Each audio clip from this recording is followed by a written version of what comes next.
want to know what the rhythm of this road is, just watch me move left and right in the seat. You can drive a piece of road and then turn around and come back and just look at the scenery. It's equally thrilling whether you're driving or you're just looking.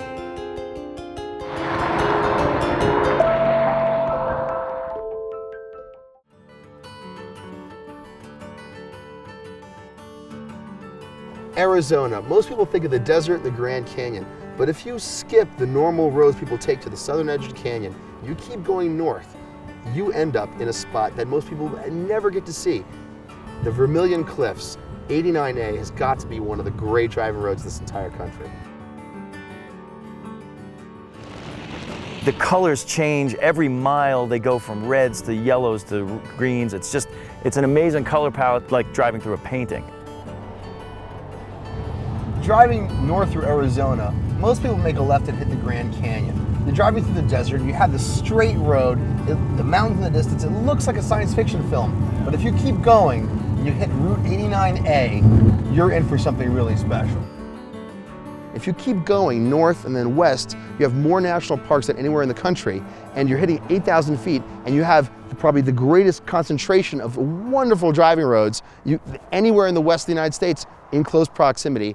And these are different roads from the roads we've done before. But you know, when you think about it, 5 million people come every year to visit the Grand Canyon, so you want to be on the roads that are less traveled.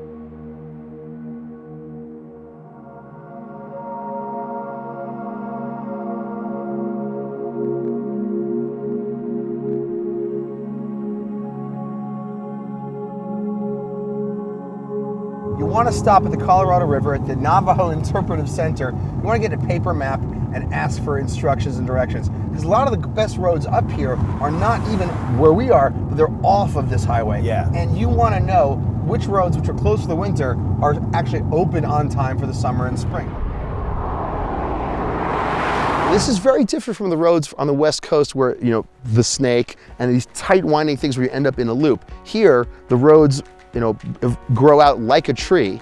And as long as you keep your general sense of direction, you can discover a new road every time you come. You could just keep coming back here every year and find another road. Well, here you're literally doing the same roads the explorers and settlers are doing as they headed west to the West Coast. This is as close as you can come to actually experiencing what it felt like to be all alone, because you are all alone out here. As a flatlander, we're at 8,000 feet right now, and it's kind of hard to breathe. And it's the same thing with a car. So if you have a turbocharger, it actually is easier than a naturally aspirated car for it to breathe like we have to breathe. You got a twin turbocharged car, you've got an advantage coming out of the desert. This is at any speed. Yeah. And trust me, you're not going to do this fast because you want to be looking out the window. This is one of the most important places in the United States to come see. This is, you don't need to be a religious or spiritual person to feel something within you stirred.